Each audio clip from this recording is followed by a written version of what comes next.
Let's toast to you not being pregnant. If you're not pregnant, then we should. Oh, my goodness.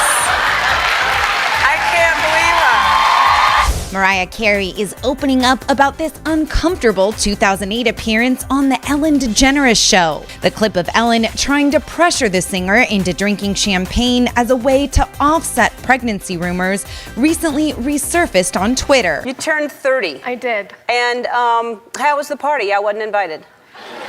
Actually, no, that's not the truth, Ellen. You were invited. This TV producer is speaking out on camera for the first time about what it was like working for Ellen DeGeneres. Toxic, phony, hypocrite, liar. That's what she is. If you're watching because you love me, thank you. If you're watching because you don't love me, welcome. Fala com a gente, Galsonati. E eu sou a Isa. O que a gente vai fazer aqui hoje? Hoje a gente veio falar sobre a queda da Ellen DeGeneres. A verdade obscura por trás do maior programa do daytime dos Estados Unidos. Todo mundo conhecia a Ellen DeGeneres, seja pelo seu corte de cabelo ali inconfundível, seja pelas cuecas, seja pelas dancinhas do seu programa, antes mesmo do TikTok ela já fazia ser popular, ou seja pelas entrevistas lendárias que ela deu pra gente durante 19 temporadas de seu programa com as nossas celebridades preferidas. Todo mundo conhecia a Ellen, todo mundo gostava da Ellen. Só que aí houve um exposed no Twitter em 2019, 2020 que acabou e começou a manchar que era até então uma carreira ilibada. Nós estamos nessa vertente aí contínua aqui no canal de expor pessoas e de falar de coisas que aconteceram alguns anos atrás que o grande público não via nada demais, mas que hoje, com o conhecimento que a internet nos deu, as pautas nos deram, a gente vê que era bastante problemático. A gente tá falando muito de Quiet on Set, do caso do Diddy, do lado obscuro da fama do Justin Bieber. Todos esses vídeos a gente fez aí numa questão de 2 semanas e assim, pediram muito por causa do último vídeo do Justin Bieber pra gente falar da Ellen. E vocês são donos do canal, o pedido de vocês é uma ordem, então a gente ia trazer pra vocês. Então se inscreve no canal, dá like nesse vídeo pra esse vídeo chegar em mais pessoas e nos ajude a bater 200k, que é a nossa mais nova meta aqui na internet por hora. Sim, e vai seguir a gente também nas redes sociais. Temos Twitter, onde a gente abre, temos Instagrams pessoais, onde a gente tá fazendo vários vídeos pra vocês. Então pra vocês ficarem por dentro de todo o universo Natiza, vai seguir por lá, porque se fica só aqui você perde muita coisa. Todo mundo conhece a Ellen, né, gente? Ela é uma apresentadora, comediante, produtora e atriz norte-americana de 66 anos, e ela foi a head, a apresentadora do The Ellen DeGeneres Show por quase 20 anos. E ela começou a sua carreira exatamente como comediante. Ela fazia vários stand-ups e ela foi ficando cada vez mais conhecida porque a gente sabe, né? A gente conhece a Ellen e a gente sabe que ela é muito engraçada. Ela nasceu em Nova Orleans, ela começou a carreira dela de comediante e escritora por lá, até que nos anos 80, anos 90 ela explodiu muito e se tornou aí uma das grandes faces da comédia norte-americana. Mas ela realmente explodiu com a sua atuação, gente, quando ela se tornou protagonista de um dos maiores sitcoms chamado Ellen. Era um sitcom da Disney, né, do canal ABC, e todo mundo era apaixonado por ela. Ela basicamente interpretava uma versão mais neurótica de si mesma, né? Era uma mulher dona de uma livraria em seus 30 e poucos anos e vivendo aí várias situações engraçadas. Só que ela sempre soube, obviamente, que ela era uma pessoa LGBTQIA+, que ela era lésbica, e ela escondia isso em sua carreira, por causa, obviamente, da heteronormatividade compulsória que a gente sofre enquanto sociedade heteronormativa. Então ela falava no início da sua carreira sobre dates com homens, ela já chegou até a fazer uma comédia romântica no prime aí da sua carreira de atriz, só que ela sempre soube que ela tinha que trazer esse lado, expor essa verdade do coração dela, da vida dela pessoal, pra sua arte também. E ela resolveu quebrar, eu não vou dizer internet porque não tinha internet na época, mas quebrar o mundo, quebrar os Estados Unidos, a TV, quando ela colocou um plot da história da Ellen verdadeira, ou seja, da Ellen lésbica na vida real, na sua personagem da série, ou seja, transformando a Ellen da série em uma mulher lésbica também. E isso não veio sem consequências, gente. Óbvio, né? Realmente quebrou o mundo, ela fez história, um marco, tipo assim, uma das primeiras personagens principais de uma série a se assumir uma pessoa LGBT. Então depois de um tempo ela acabou sofrendo consequências, a série foi cancelada, ela ficou um tempo sem conseguir trabalhos, mas ela continuou batalhando dia após dia, ela não desistiu,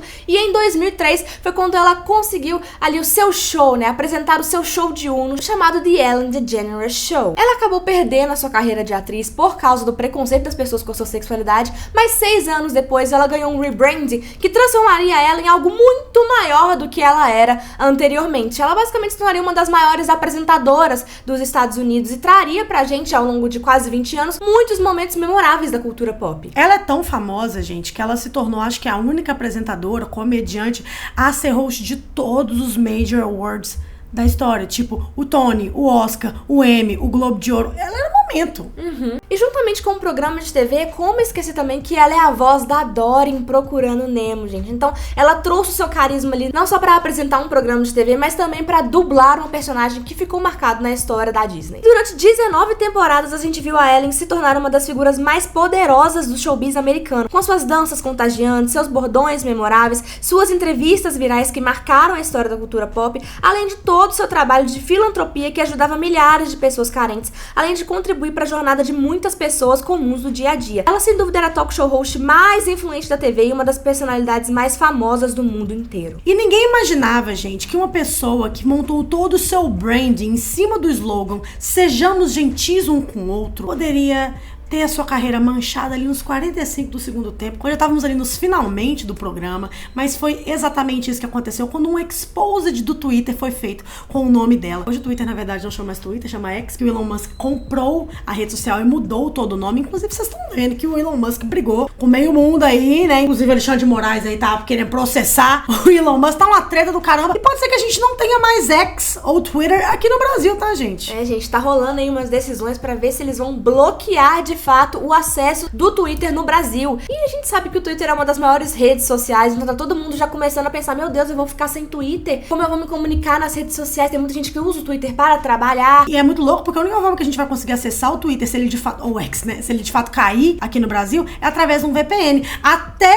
o Elon Musk tá falando pras pessoas, gente, olha, consigam seus VPNs aí pra vocês conseguirem acessar o Twitter, caso ele não haja mais na sua localização. E assim, gente, a gente conhece a solução do problema de vocês, caso o X caia aqui no Brasil, e a solução é Surfshark. Nós trabalhamos com essa marca há muitos e muitos anos, nós somos usuárias do Surfshark, porque a gente confia muito neles, é uma empresa muito séria que não só te permite acessar coisas de fora, porque a nossa localização às vezes não permite a gente acessar sites, streamings, como também protege o seu IP. Ou seja, se você quiser ter acesso a diversos conteúdos no mundo inteiro, você pode só trocar a sua localização do IP com o Surfshark para poder ter esse acesso sem problema nenhum. E você trocando a sua localização do IP, gente, você consegue usar aplicativos e sites que são bloqueados no Brasil, ou seja, você vai poder continuar usando o seu Twitter ou X da forma mais tranquila possível, e você ainda vai ter chance de conseguir, se você quiser, sei lá, viajar, trocar a localização de IP do seu computador para conseguir passagens, hotéis, carros alugados mais barato e ainda proteger os seus dados, porque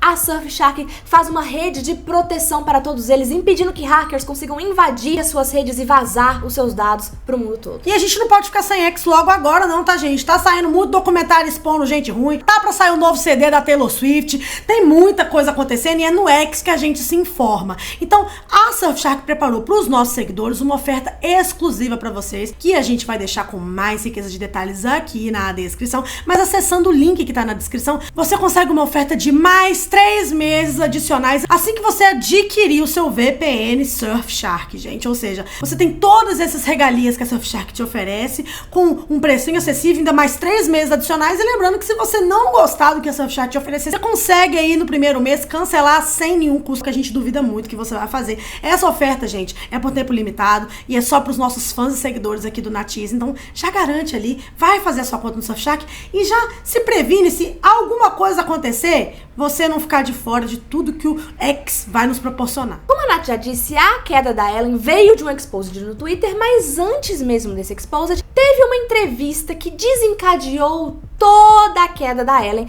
que fez a gente perceber, talvez, que a Ellen não fosse tão gentil quanto a gente imaginava que ela seria, tão gentil quanto ela pregava ser. E foi uma entrevista de 2019 com a Dakota Johnson. O que aconteceu? A Dakota tava lá conversando com ela, sendo entrevistada pela Ellen, e a Ellen trouxe o aniversário da Dakota ali pro jogo e falou: "Mas eu não fui convidada." E a Dakota respondeu bem firme: "Mas você foi convidada sim, Ellen. Eu te mandei o convite. Você não foi porque você tinha outros compromissos. Você estava ocupado." Isso já começou a gerar um climão ali entre as duas, uma em frente à outra, e a Ellen insistindo que ela não lembrava desse convite. Last year, you gave me a bunch of about not inviting you. Well, I didn't even know you liked me. But they did invite you and you didn't come. So, This time you invited me? yeah. Are you sure? Yeah. How do you know? I don't think so. Ask everybody. E assim, quando a Dakota pegou a Ellen no pulão, pegando ela na mentira, falando tipo assim, você pode perguntar pra todo mundo aqui da sua staff que eu te chamei sim, para de pagar de maluco. E eu assim, nem achava que você queria ir no meu aniversário pra comer de conversa, porque eu nem achava que você gostava de mim. Poderia ser apenas um momento descontraído, todas as duas levaram ali no bom humor, mas houve uma troquinha de farpas no off.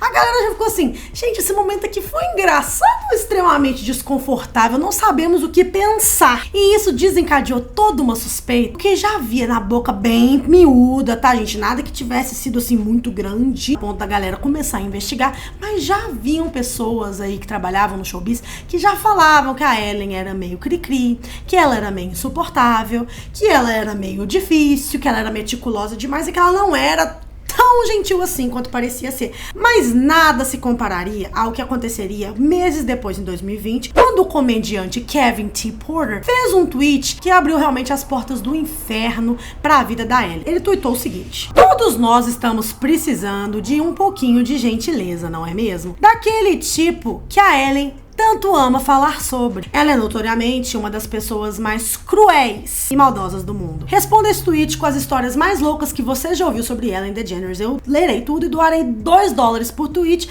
ao LA Food Bank, que é tipo uma organização que dá comida às pessoas em situação de rua. E pronto, gente, foi ali que começou toda uma thread de pessoas vindo contar as suas histórias desagradáveis envolvendo a Ellen, e diversos comentários foram feitos, seja de pessoas que trabalharam com ela, fãs que encontraram ela na rua e pediam autógrafo, ou até funcionários de estabelecimentos que ela frequentava. E uma das histórias que tomou maior repercussão foi de uma garçonete de um restaurante onde ela frequentava, que a Ellen mandou um e-mail para esse restaurante mandando demitir essa funcionária, essa garçonete, por causa do esmalte picotado que ela tava usando. O esmalte tava meio desgastado. E ela não achou muito legal. Higiênico, não achou aciado, não gostou. Não é como se tivesse uma unha na comida da Ellen. É só porque o esmalte da menina não foi do agrado da Ellen. Tava carcomido e ela falou assim, não gostei. E ela fez um e-mail usando o seu nome, o nome da sua empresa, e falou assim, por favor, demita essa funcionária, pedindo a cabeça do menino porque ela não gostou da unha dela. Aí outras pessoas, como eu falei, desde histórias pequenas, como a Isa disse, até histórias grandes,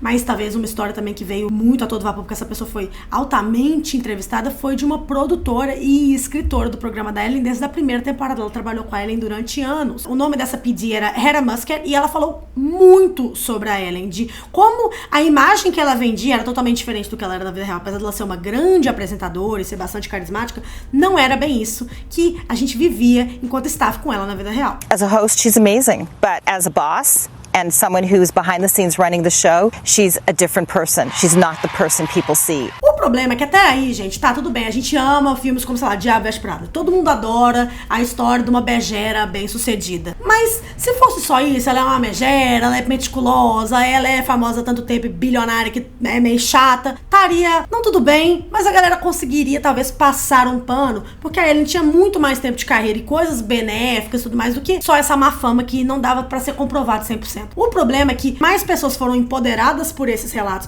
pra vir contar suas histórias, e a gente descobriu que basicamente o set da Ellen DeGeneres era a Nickelodeon 2.0. Não tinha um nem dois, mas 3 predadores sexuais empregados na staff direta da Ellen, que eram compostas apenas por 200 pessoas, ou seja, ela conhecia todo mundo por nome e sobrenome. E logo depois que essas acusações mais sérias vieram à tona, a Warner Media, que é a empresa que distribui o programa, veio fazer uma investigação pra poder descobrir quem eram essas pessoas, e descobriram o nome de 3 produtores, sendo eles o Ed Glavin, o Kevin Lehman e o Jonathan Norman. O Ed Glavin era produtor executivo, o Kevin Lehman atuava como co-produtor executivo e o Jonathan Norman era produtor de segmentos. E a gente não precisa nem se alongar, né, gente? É sempre a mesma história. Toques inapropriados, abuso de poder, piadas inapropriadas ali no meio do set. A gente já sabe, a gente já falou, a gente já contou essa história aqui algumas vezes. Assédio sexual. Exato. Violência sexual. Todas essas coisas aconteciam nos sets por esses 3 produtores e eles foram imediatamente afastados. E que o povo falou, bom dia, né? E logo depois que essa história começou a tomar mais repercussão, a Ellen veio com um pedido de desculpa que, gente, sério, foi sem pé na cabeça, ela não falou nada com nada, ela não endereçou nada. A galera achou muito estranho, falou, gente, ela tá bêbada? O que tá acontecendo aqui? Ninguém comprou esse pedido de desculpa porque foi horroroso. O interessante é que todas essas acusações aconteceram no off-season, quando, tipo, tava no hiato a temporada, sabe? Quando ia acontecer da 17 pra 18. Então a galera ficou tipo, quê? Ellen, você tá bem? Você tá louca? Obviamente, muitas coisas aconteceram e no primeiro monólogo dela, assim que a próxima temporada aconteceu, ela obviamente não tinha como tapar o sol com a peneira, ela fez umas piadinhas e acabou contando que sim, que ela tinha visto, e ela ficou muito chocada e surpresa com todas as acusações, mas que eles já tinham feito tudo pra devolver a paz e restaurar ali a ordem para um ambiente de trabalho deles. As you may have heard, this summer there were allegations of a toxic work environment at our show, and then there was an investigation. I learned that things happened here that never should have happened. I take that very seriously, and I want to say I am so sorry to the people who were affected. Mas a gente vai olhar esse pedido de desculpa, ela fala que não sabia, mas era obrigação dela saber as coisas que acontecem na empresa dela, tá, gente? Porque, pelo menos no direito brasileiro, e a gente acredita que no direito americano não seja muito diferente, todo o problema que acontece com os funcionários dentro da empresa é responsabilidade da empresa. Todo assédio sexual que é reportado num ambiente de trabalho, a responsabilidade é da empresa, porque eles têm a obrigação de proteger os seus funcionários e dar pra eles um ambiente saudável de trabalho. O bem-estar dos funcionários tem que ser prioridade pra empresa. E a gente tá falando da dona da empresa. A gente tá falando da pessoa que é o nome da empresa, a face da empresa. Exato. Então a responsabilidade é da Ellen, porque se ela não sabia o que estava acontecendo, tá errado. Ela tinha que saber. Tudo tem que passar pelo crivo dela, pelo olho dela. Ela tem que estar sempre atenta. Então a responsabilidade é sim da Ellen, mesmo que não tenha sido ela que cometeu os assédios dentro do ambiente de trabalho. Porque assim, hoje a gente tá olhando pra uma pessoa que é cúmplice de assediadores ou uma pessoa extremamente negligente que não tinha que ser head de um programa com uma staff de 200 pessoas ao ar na TV por 20 anos. Com isso, obviamente, né, gente, com o nome dela na boca do povo ali em 2020, 2021, a galera começou a reviver momentos, porque olha, o que não faltava era momentos num programa que foi ao ar durante 20 anos, dela sendo extremamente criminosa. É muito triste, porque assim, a gente era muito fã. Eu cresci vendo a Ellen, eu vi o sitcom da Ellen novinha. O programa dela me ajudou a aprender inglês quando eu era muito pequeno, então assim, eu assistia muito programas, eu adorava. É muito triste a gente ver que realmente, olhar pra trás agora e ver algumas coisas que ela já fazia no programa e ver que eram coisas que eram extremamente desconfortáveis. Por exemplo, o caso que a gente já contou no vídeo do Justin Bieber, em que paparazzis aviltaram a privacidade dele quando ele tava num bangalô privado e tiraram fotos nuas dele e compartilharam, comercializando em cima dessa foto. A Ellen, pra ganhar visualizações em cima desse caso no programa, não só referenciou isso enquanto estava entrevistando o Justin, que a gente até entenderia, porque realmente o babado que aconteceu, tomou o mundo, e ela, né, querer saber o que o Justin achava sobre isso. Tudo bem, o problema todo é que ela mostrou a foto no telão do programa pra todo mundo ver. So you are obviously in a private bungalow. Yeah. How did you not see that there was paparazzi there? Well, I just didn't see them. I think I wasn't really looking out for them either, so... O problema foi que ela reexpôs a foto que foi tirada sem o consentimento do Justin ali pra todo mundo ver. E tem vários outros episódios. Todo mundo conhece aqui a Nikki Tutorials, que é uma youtuber de beleza muito antiga aqui no YouTube, que eventualmente se revelou uma mulher trans, coisa que ninguém sabia, já que ela tinha uma carreira tão antiga na internet. E por ela ser uma pessoa LGBTQIA+, ela tinha a Ellen como referência, como todas as pessoas da comunidade tinham, e ela tinha ela como uma ídola. Ao aparecer no programa, ela contou que a experiência dela enquanto entrevistada foi totalmente diferente, que a Ellen foi uma mulher mais grossa, mais ríspida, e que ela não se sentiu tão à vontade assim, inclusive falando na TV holandesa, já que a Nikki é de lá, que ela ficou muito triste, que a gente não deveria conhecer nossos ídolos, porque é realmente muito broxante a gente se deparar com esse tipo de prática. Outra pessoa que usou muito da sua plataforma para falar dos maus tratos da Ellen foi o Grayson Chance. Falando em Justin Bieber, a Ellen sempre foi conhecida por apadrinhar novos talentos, e depois que o Justin Bieber aconteceu e o fenômeno Justin Bieber tomou o mundo, todo mundo queria produzir o novo Justin Bieber. A gente tentou com o Austin Mahone, a gente tentou com o Corey Simpson, uma das inúmeras tentativas foi o Grayson Chance. Quem se lembra daquele menininho que viralizou na sua escola cantando ali uma música ao vivo da Lady Gaga? A Ellen foi uma das pessoas que foi entrevistar o Grayson e apadrinhou o Grayson desde muito criança para ser aí uma mentora para ele conseguir tentar um lugar ao sol na sua carreira de músico. Só que ele foi crescendo e eventualmente esse lugar tão grande nunca aconteceu. Quando ele se tornou adulto, ele veio em uma entrevista com a Rolling Stone expondo a Ellen e tudo que ela tinha feito com ele na sua carreira. This article came out today on Rolling Stone, and if you can see the headline, it says that I'm finally ready to talk about Ellen. It also says that the singer opens up for the first time about how he's never met someone more manipulative, more self-centered, and more blatantly opportunistic. than her. And I stand behind all of it. You know, I've been wanting to tell this story now for multiple years and was repeatedly told not to. Basicamente, como vocês viram, ela era uma pessoa extremamente egocêntrica, megalomaníaca e só usava dele pra views, a tentativa de alavancar o seu poderio na indústria e o seu dinheiro. Ela não tinha realmente os melhores interesses em relação ao Grayson e em seu coração. Ela só queria mais dinheiro. E no momento que eles viram que ele não daria o retorno que eles estavam esperando ali financeiramente ou comercialmente, eles chutaram o menino sem nunca se preocupar com o que isso causaria na psique de uma criança e um jovem adulto. Então, assim, muito diferente do slogan, muito diferente. Outro que essa galera lembrou também foi com a Taylor Swift. A Ellen fez basicamente com ela um jogo do sino. Ia mostrar várias fotos de diversos ex dela e falar alguns do sino, algumas das músicas da Taylor. E a Taylor ia ter que estar com o sino ali pra poder bater quando a Ellen falasse alguma música que tivesse sido feita pra esse ex que tivesse ali aparecendo no telão. Só que a Taylor nunca gostou de falar explicitamente sobre quem eram as músicas. A questão é a gente teorizar no off. Ela nunca falou explicitamente. Então a gente consegue ver a Taylor tendo um ataque de ansiedade na tela ali. Ela não queria responder, ela não queria falar sobre isso, mas ela foi obrigada a fazer ali. Ela tava desesperada, tadinha. You're supposed to ring. But I don't want to. You're doing to me. This is me. E quando o assunto é, tipo assim, tentar puxar aí um furo, quando o assunto é namoradas, namorados, a Ellen é campeã de audiência. Ela faz tudo por um clique. E assim, até a gente entende, porque programa gera audiência, e você vende o seu programa nas redes sociais e tá tudo certo. Só que assim, se você tem o mínimo de respeito pela cultura dos entrevistados, se não for do seu país que você chamou pro seu programa, você tem que entender que certos aspectos culturais podem vir a ser diferentes, como é o caso no K-pop. A gente tem um segundo canal aqui no YouTube sobre K-pop, e alguns dos maiores atos de K-pop, quando estouraram no mundo, da Coreia do Sul pro mundo, né, foram entrevistados pela Ellen, como o Supreme, o BTS. Todo mundo que conhece um pouquinho da cultura coreana sabe que as celebridades não são acostumadas a falar sobre suas vidas pessoais, nem podem, tem N motivos para isso acontecer. Os fãs geralmente não gostam muito de explorarem esse lado pessoal da vida dos artistas. Então assim, gente, é óbvio que eles não vão só porque eles são dos Estados Unidos falar, porque eles vão falar pro mundo todo mundo vai ver essa entrevista. E a Ellen sempre fazia questão de perguntar pros meninos dos grupos: você namorou fã? Você tem namorada? E sempre eles se mostram extremamente desconfortáveis com isso. You all ever dated one of your army? Explain what hooked up means. Come on. Not. 그죠? No. No. You're all single. Wait, why are you always curious about this, though? It's my job. I want them to be happy. And also, you never know for the future. Eles falam: por que você tem tanto interesse nisso? Gritam: não, para de falar disso. O mínimo que você pode fazer, gente, é se informar sobre os aspectos culturais pra você não desrespeitar ou não colocar na berlinda nenhum dos seus entrevistados. E a Ellen nunca se importou com isso. Ela já falou do filho da Celine Dion: por que você não corta o cabelo do seu filho? Ela é uma pessoa que não se importa em ir ali e ser desconfortável. A gente sabe que naquela época talvez a gente não discutisse tanto do que era apropriado ou não pra se falar, mas tem um episódio em especial, gente, que não tem como passar pano pra Ellen, que foi muito triste. Foi o episódio da Mariah Carey e tudo que girou em volta de uma gravidez da Mariah Carey. Quem acompanha a carreira da Mariah Carey sabe que lá no início dos anos 2000 ela sempre tentou engravidar, mas ela teve alguns problemas, ela passou por alguns abortos espontâneos. Spoiler do futuro, deu tudo certo, né? Hoje ela tem 2 filhos, são gêmeos com seu ex-marido Nick Cannon, mas na época era complicado.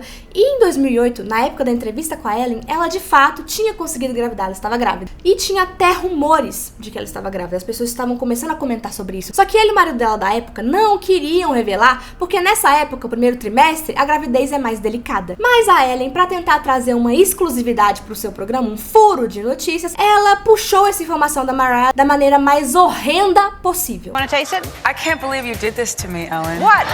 No, Are you trying I'm to not just... going to ask you if you're pregnant or This not. is I'm just peer going to pressure. say. Do you see what Ellen is doing? This is peer pressure. You're pregnant. Essa situação é simplesmente tenebrosa. Ela queria fazer a Mariah beber álcool grávida. E sabe o que é o mais triste? Essa gravidez, de fato, que a Mariah estava atravessando no momento da entrevista, foi interrompida por um aborto espontâneo. Não estamos dizendo que esse gotinha de álcool que ela bebeu foi o responsável, não é isso. Mas meu ponto é: como é que você sabe que a pessoa está atravessando por problemas de infertilidade há anos na indústria? Ela sempre falou que o sonho dela era conceber um filho, e você fazer isso só pra gerar um clique, eu acho que é meio que antiético, principalmente vindo de uma pessoa que já passou por tantos horrores na indústria por tentar ser quem ela é, sabe? Então, assim, é muito desapontador. E por causa disso o programa foi, assim, declinando cada vez mais, ladeirando em audiência. E a 19ª temporada foi anunciada como a última, como tava todo mundo esperando, porque não tinha mais clima pro programa ficar no ar, e o programa chegou ao fim aí, depois de várias temporadas. Obviamente todo mundo sentia falta, ela chorou bastante no último episódio, foi bem bonitinha. A primeira entrevistada dela, inclusive, coincidências da vida, foi a Jennifer Aniston, e ela convidou a Jennifer Aniston pra ser a última entrevistada, pra meio que fechar aí com um ciclo redondo, chave de ouro. E atualmente a Ellen tá mais fora das redes sociais, né? Ela tá voltando pro início, meio que essas coisas full circle se repetindo da vida dela. Ela voltou agora pra palcos de stand-up, inclusive ela tá numa turnê aí nacional nos Estados Unidos, que tá sendo bem sucedida, inclusive elas adicionaram mais datas aí à turnê, é onde a Ellen DeGeneres está atualmente. Ela é muito influente, ela é muito milionária, então ela não vai passar por nenhuma dificuldade até o final da vida dela. Só que é muito triste, tipo, ela ver a carreira dela, principalmente no auge, acabar e ser tão manchada por causa de comportamentos tóxicos e abusivos no local de trabalho. Então, assim, é muito triste que a mulher que tinha o slogan de ser a mais gentil do showbiz não era tão gentil assim. Tão gentil. A gente sabe que as pessoas não são preto no branco, as pessoas são cinzas, elas têm camadas. E a gente espera de verdade que todo esse exposure que ela tenha visto acontecer com ela nesses últimos anos tenha feito ela refletir as ações dela e feito ela se tornar uma pessoa melhor agora, né, daqui pra frente. Tomara, a gente torce, a gente não tem como saber porque a gente não tá lá. Mas enfim. Então é isso, gente. Espero que vocês tenham gostado. Vocês já sabiam de todos esses momentos horrorosos aí sobre a Ellen DeGeneres, o trabalho dela e as entrevistas? Se você não sabia, me conta aí qual que você ficou mais chocado. Se você tinha coisa que você lembra que a gente nem colocou aqui, comenta aí. Vai seguir a gente nas redes sociais, tudo é sempre.